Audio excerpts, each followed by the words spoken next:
Baik, Assalamualaikum warahmatullahi wabarakatuh. Selamat pagi semuanya. Salam sejahtera untuk kita semua. Perkenalkan, kami dari kelompok 6 dengan anggota kelompok Ainun Nahar dengan NPM akhir 3003. Kemudian ada Anissa Maisabila dengan NPM akhir 5001. Ada Jahra Alivia Andros dengan NPM 0031. Serta saya sendiri, Alisha Istika dengan NPM 0002. Dan terakhir anggota kelompok kami adalah Delia dengan NPM 019. Di sini kami akan memaparkan serta menjelaskan tentang rambu laut. Pokok bahasan yang akan kami ulas di sini adalah pendahuluan, rumusan masalah serta tujuan, dan pembahasan.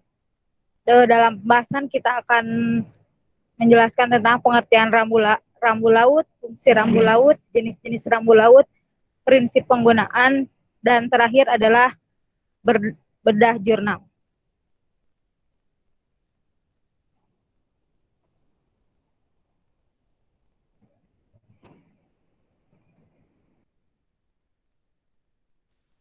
Oke, selanjutnya masuk dalam latar belakang pembahasan dalam makalah ini. Indonesia itu merupakan sebuah negara kepulauan yang di dalamnya itu menerapkan bidang kemaritiman. Dalam kemaritiman ini, sistem keamanan diatur oleh Dinas Perhubungan Laut yang di dalamnya mengeluarkan berbagai macam rambu laut untuk memudahkan kegiatan pelayaran. Nah, dalam makalah ini kami membahas berbagai macam jenis rambu laut serta fungsi dan penerapannya.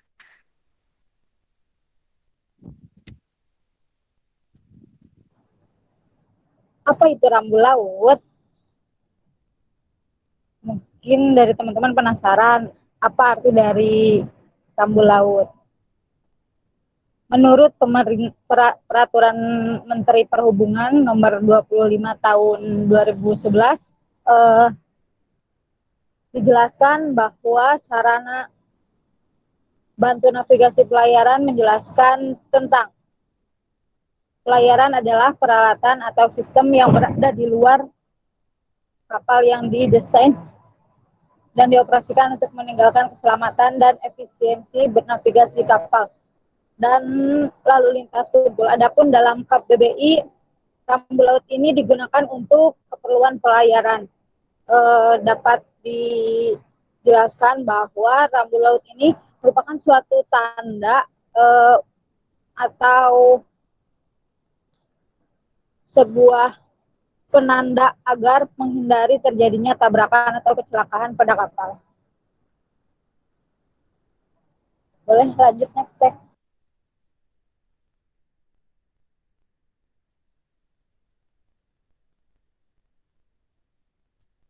Selanjutnya ada fungsi dari rambu laut. Kecelakaan bisa terjadi di mana saja. Salah satu faktornya itu adalah kurangnya informasi mengenai fungsi dari rambu tersebut. Menurut Irwanto, tahun 2019, rambu laut merupakan salah satu unsur penting dalam SBNP atau Sarana Bantu Navigasi Pelayaran.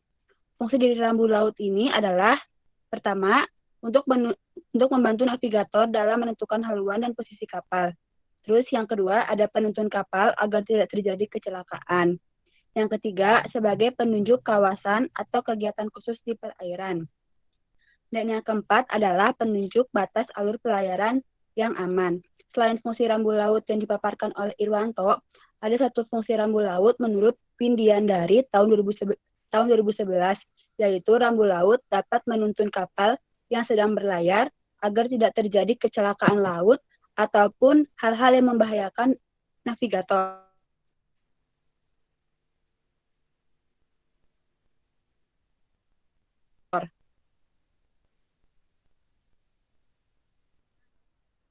Selanjutnya ada jenis-jenis rambu laut berdasarkan Peraturan Menteri Perhubungan Nomor PM 25 Tahun 2011 tentang sarana bantu navigasi pelayaran beserta prinsip penggunaannya. Yang pertama itu ada mercusuar atau lighthouse.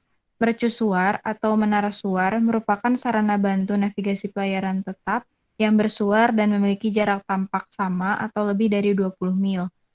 20 mil laut. Mercusuar termasuk rambu laut yang dapat membantu para navigator untuk menentukan posisi dan atau haluan kapal. menunjukkan arah daratan dan keberadaan pelabuhan, serta dapat digunakan sebagai tanda batas wilayah negara. Ya, betul sekali.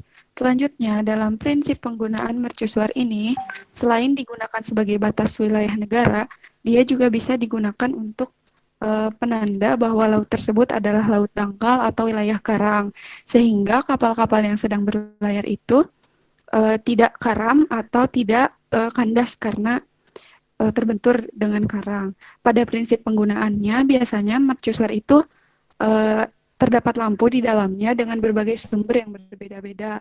Ada yang menggunakan api atau dengan lensa, dan ada juga yang menggunakan lampu.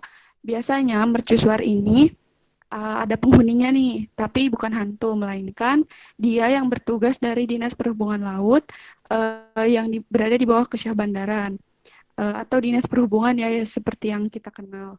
Nah, biasanya orang-orang tersebut melakukan penjagaan atau perawatan terhadap mercusuar. Dan di mercusuar ini biasanya ada lampu darurat yang digunakan untuk uh, ketika lampu mercusuarnya mati. Nah, karena mercusuar ini harus selalu tetap menyala ya sebagai uh, sarana bantu dari kegiatan navigasi. Kemudian dia itu memancarkan cahayanya secara vertikal dan selanjutnya dipantulkan secara horizontal. Yang kedua ada rambusuar atau light buoy. Rambusuar merupakan sarana bantu navigasi pelayaran tetap yang bersuar dan memiliki jarak tampak sama atau lebih dari 10 mil laut. Rambusuar ini dapat membantu para navigator dalam adanya bahaya seperti karang, air dangkal, dan bahaya terpencil, serta menentukan posisi dan atau haluan kapal, serta dapat pula dipergunakan sebagai tanda batas wilayah negara.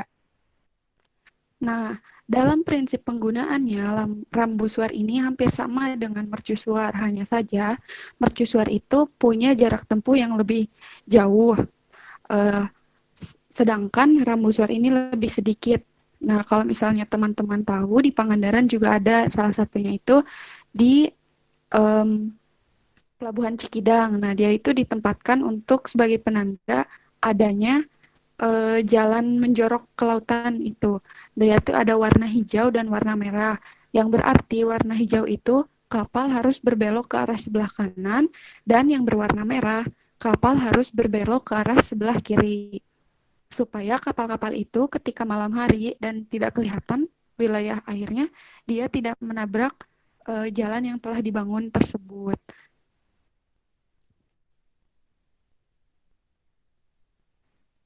Selanjutnya ada pelampung suar. Pelampung suar merupakan sarana bantu navigasi pelayaran apung yang bersuar dan memiliki jarak tampak sama atau lebih dari 4 mil laut. Pelampung suar dapat membantu para navigator dalam adanya bahaya seperti pada rambusuar untuk menunjukkan perairan aman serta pemisah alur dan dapat dipergunakan sebagai tanda batas wilayah negara.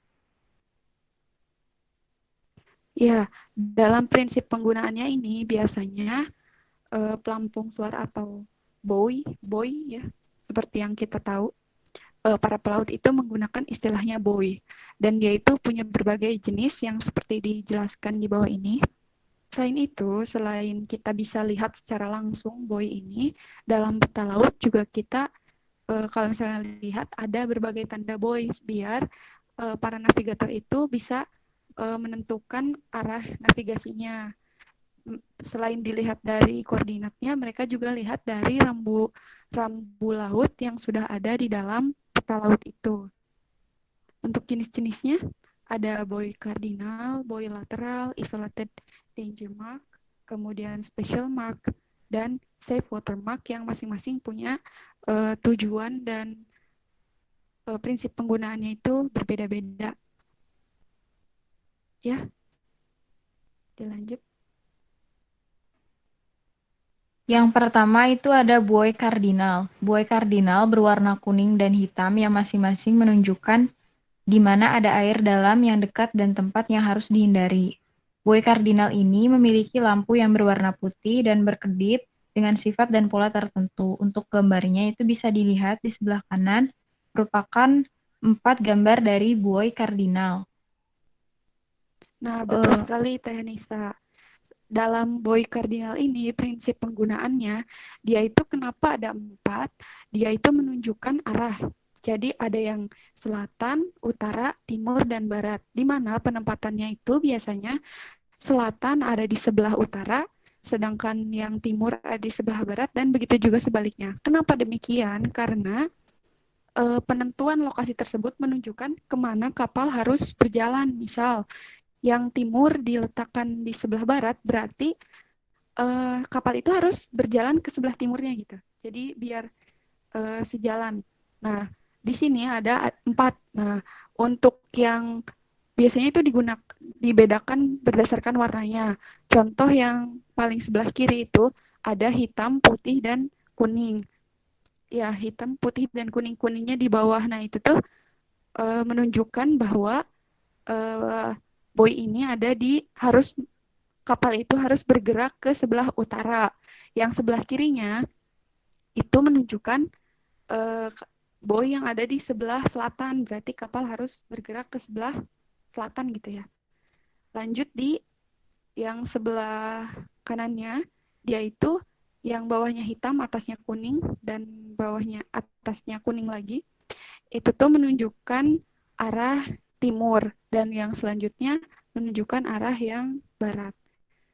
Ketika ada buoy kardinal ini biasanya kapal itu harus melintas di antara buoy yang ada di situ. Kalau misalnya siang, kapal bisa membedakannya dengan menggunakan warna.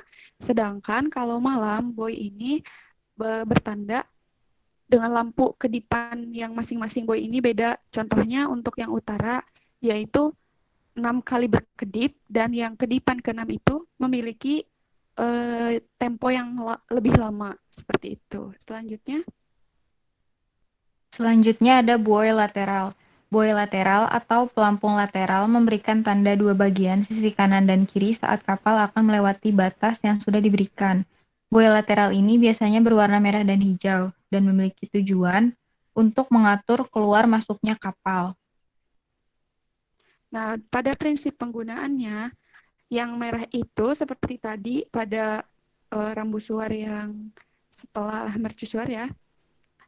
Yang merah itu berarti kapal harus bergerak ke sebelah kiri, sedangkan yang hijau kapal harus bergerak ke sebelah kanan. Jadi ketika ada buoy lateral ini, biasanya mereka beriringan, dan kadang di kapal juga ada lampunya gitu. Kalau di sebelah kanan ada warna hijau, merah, dan lampu putih. Nah, ketika kita melihat lampu putih, itu berarti kita lihat kapal itu dari sebelah belakangnya. Kalau misalnya kita lihat kapal merah dan hijau, berarti kita lihat kapal dari arah depannya. Sedangkan ketika kita berlayar dan melihat kapal ada lampu merah, nah berarti itu kita melintas kapal yang ada di lintasan kita itu di sebelah kirinya. Begitu juga dengan buoy lateral, merah untuk kiri dan hijau untuk kanan. Begitu. Selanjutnya yang ketiga ada isolated danger mark. Nah, isolated danger mark ini merupakan tanda suatu tempat yang harus dihindari dan juga menunjukkan bahwa tidak boleh berlayar terlalu dekat dengan tempat tersebut. Ya, untuk isolated danger mark ini biasanya digunakan untuk daerah-daerah yang memang kapal tidak boleh melintas di daerah tersebut, kayak seperti wilayah yang berbahaya, karang atau lainnya. Tapi dia itu tidak berada di tepian. Kalau misalnya di tepian, dia bisa menggunakan mercusuar sebagai penanda atau lainnya. Kalau misalnya di wilayah agak tengah, dia bisa menggunakan isolated danger mark atau bisa dikatakan wilayah tersebut tidak boleh dilewati. Selanjutnya ada special mark. Special mark ini menunjukkan bahwa terdapat area yang harus dihindari kapal seperti adanya bangkai kapal, pipa pembuangan dasar laut, dan lain sebagainya. Nah, betul. Sama seperti danger mark, special mark ini menandakan wilayah tersebut tidak boleh dilintasi. Yang kita lihat di gambar ini ada tanda silang. Nah, itu tidak boleh ada kapal yang melewat ke situ. Ada juga yang bertanda itu kotak. Nah, dia itu menunjukkan bahwa kapal boleh menyimpan tali ke sebelah situ ke wilayah buoynya itu, tapi tetap tidak boleh melintas wilayah yang ditandai dengan buoy itu. Jadi seperti ada toleransi gitu. Selanjutnya yang kelima ada safe watermark. Safe watermark ini menunjukkan di mana letak perairan yang aman dan tidak aman untuk dilakukan pelayaran. Ya, betul. Sama seperti dengan definisi dan tujuannya, warnanya merah dan putih dan tanda di atasnya itu bulat. Artinya ketika ada rambu laut seperti ini, kapal boleh melintas ke wilayah tersebut. Yang keempat ada tanda siang atau daymark. Tanda siang merupakan sarana bantu navigasi pelayaran berupa anak pelampung dan atau rambu siang yang dipergunakan dalam adanya bahaya atau rintangan navigasi seperti karang, air dangkal, kerangka kapal, dan menunjukkan perairan yang aman serta sebagai pemisah alur yang digunakan oleh para navigator dan hanya dapat dipergunakan pada siang hari.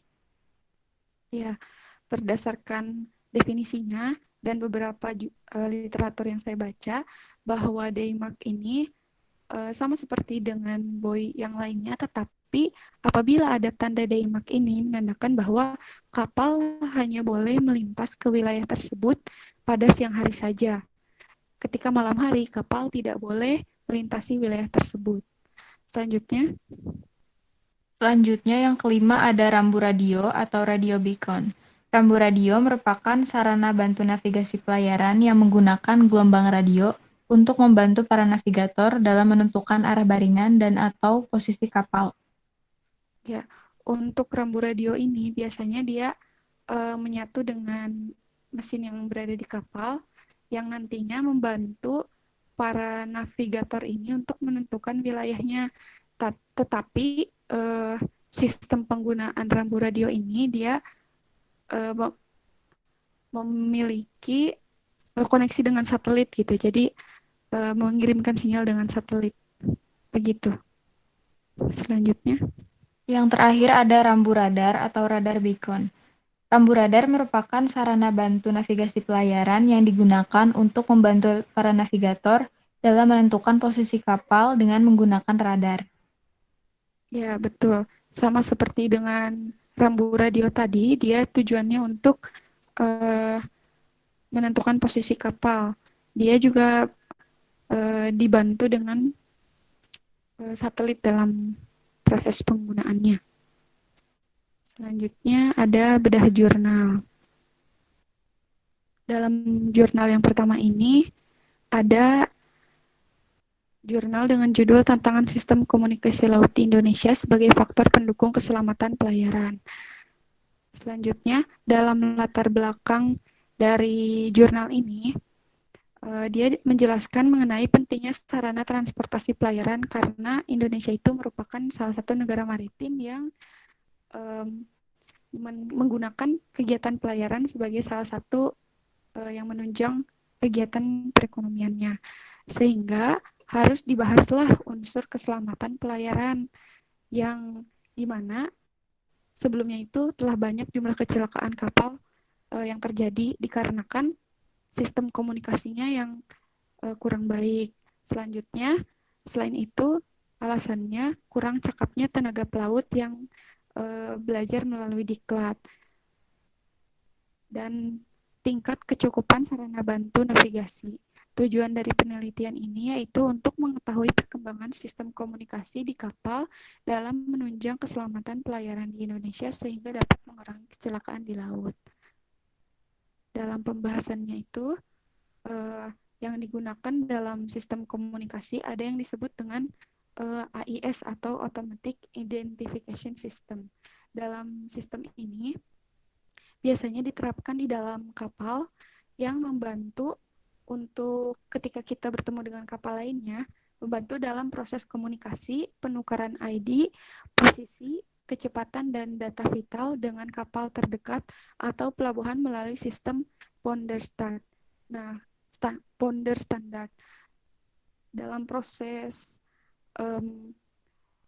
pemberian informasinya, setiap kapal itu saling memberikan informasi melalui AIS yang diterima, seperti yang terlihat pada gambar ketiga yang ada di atas, dari kapal satu ke kapal satu lainnya, dan dengan AIS yang berada di wilayah dekat pantai gitu. Mereka saling bertukar informasi untuk saling berkomunikasi supaya menghindari terjadinya kecelakaan yang berada di laut.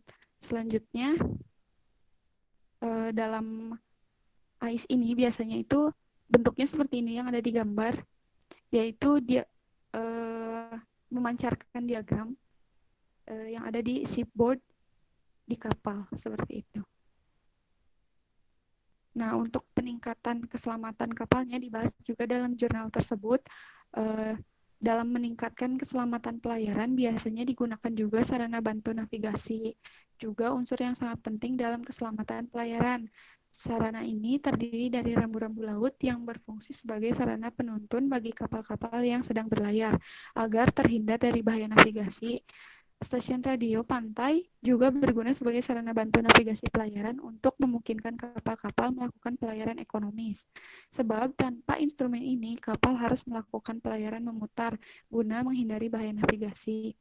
Peranan salvage juga sangat penting untuk mempercepat usaha penyelamatan kapal dan muatan guna menghindari kerugian yang sangat besar. Nah, di sini penggunaan sistem AIS ini dibantu juga dengan beberapa sarana bantu navigasi pelayaran yang sudah dijelaskan tadi untuk meningkatkan komunikasi dan keselamatan dalam kegiatan pelayaran. Kesimpulannya dari jurnal yang pertama ini, perkembangan sistem komunikasi untuk kapal di Indonesia perlu dilakukan peningkatan, mengingat semakin meningkatnya angka kecelakaan kapal di laut maupun di pelabuhan. Adanya otomatisasi sistem komunikasi harus ditetapkan dengan peraturan IMO. IMO ini peraturan yang yang ada secara internasional ya, maupun SOLAS yang berlaku secara internasional. Salah satu penemuan sistem komunikasi di kapal adalah AIS yang diterapkan pada kapal yang telah dijelaskan dalam jurnal yang telah distandarisasi IMO dapat diaplikasikan pada kapal-kapal Indonesia. Penelitian lebih lanjut mengenai sistem komunikasi kapal perlu ditingkatkan untuk menunjang keselamatan dalam pelayaran. Nah, sebagai informasi tambahan, ketika kapal akan berlayar itu sebaiknya memiliki ID yang dikeluarkan oleh IMO secara internasional, sehingga ketika nanti berlayar, kapal tersebut memiliki tanda resmi gitu karena memiliki ID dari IMO. Untuk jurnal yang kedua, dipersilahkan Akang. Untuk jurnal yang kedua, di sini berjudul Penerapan Elemen ISM Kode untuk Menunjang Keselamatan Pelayaran pada KM Pantokrator. Nah, ini dari jurnal Sebatik dengan penulisnya. Oke. Untuk latar belakangnya yang pertama itu adalah keselamatan pelayaran menurut UU nomor 17 tahun 2008 tentang pelayaran dan keselamatan pelayaran. Terus yang kedua adalah menurut regulasi pemerintah mengenai sistem ISM kode dalam pengoperasian kapal. Kemudian ada alat keselamatan sesuai dengan SOLAS. Nah, penelitian ini bertujuan untuk mengetahui apakah elemen pada ISM kode, khususnya elemen 10 tentang kapal dan perlengkapannya harus dipelihara dan diusahakan selalu baik dan berfungsi. Selanjutnya, ISM Code atau kependekan dari International Safety Management Code adalah standar internasional sistem manajemen keselamatan untuk pengoperasian kapal secara aman dan usaha pencegahan pencemaran di laut. Tujuan dari penerapan ISM Code adalah menjamin keselamatan di laut untuk menghindari kecelakaan yang dapat menimbulkan korban jiwa, serta kerusakan kapal yang dapat menimbulkan pencemaran di lingkungan laut. ISM Code merupakan produk IMO atau International Maritime Organization yang akhirnya diadopsi oleh SOLAS, Safety of Life at Sea, pada tahun 1994. Manfaat ISM Code di sini ada 13, yaitu yang pertama, umum. Terus yang kedua adalah kebijakan keselamatan dan perlindungan lingkungan. Yang ketiga, tanggung jawab dan wewenang perusahaan. Yang keempat, itu adalah design person. Terus yang kelima adalah tanggung jawab dan wewenang master. Yang keenam, sumber daya dan tenaga kerja. Yang ketujuh, pengembangan rencana operasi kapal. Terus yang ke-8 ada kesiapan menghadapi keadaan darurat. Yang ke-9, pelaporan dan analisa non-conformity, kecelakaan dan kejadian berbahaya. Yang ke-10, pemelihara kapal dan perlengkapannya. Yang ke-11 sebagai dokumentasi. Yang ke-12 sebagai verifikasi, tinjauan ulang, dan evaluasi perusahaan. Dan yang terakhir adalah sebagai sertifikasi, verifikasi, dan pengawasan. Tujuan ISM Kode adalah untuk menjamin. Selanjutnya akan dibacakan oleh yang lainnya. Ya, untuk kesimpulannya, karena penelitiannya itu pada kapal KM kontraktor yang poinnya itu ada di poin 10, yang fokusnya pada perawatan kapal, dapat disimpulkan bahwa KM kontraktor ini mengenai alat-alat keselamatannya itu baik dari jumlah dan fungsi dapat dilihat dari hasil penelitian yang telah dilakukan, yaitu memiliki kelengkapan dokumen keselamatan pelayaran serta kelengkapan jadwal dan prosedur perawatan yang dipersyaratkan, dan dapat disimpulkan bahwa penerapan elemen yang ke-10 dari ISM Code ini tentang perawatan kapal dan perlengkapannya untuk menunjang keselamatan telah dilakukan dengan baik oleh seluruh kru maupun dari pihak manajemen kapal. Nah, dapat ditambahkan juga ya, bahwa ketika melakukan pelayaran itu, untuk pelayaran yang tingkatnya lebih besar, bukan hanya kapalnya yang baik, tetapi juga perlengkapan yang ada di kapalnya itu harus terpenuhi gitu, seperti kapal sekoci sebagai penyelamatan, dan buoy-buoy yang ada di kapalnya itu, pelampung dan lainnya harus terpenuhi sehingga memiliki sertifikasi seperti yang telah dijelaskan dalam ISM Code tersebut. Ya, dikembalikan lagi kepada moderator. Silakan. Baik, sekian pemaparan dan penjelasan mengenai rambu laut dari kelompok kami. Semoga ilmunya dapat bermanfaat. Terima kasih. Wassalamualaikum warahmatullahi wabarakatuh.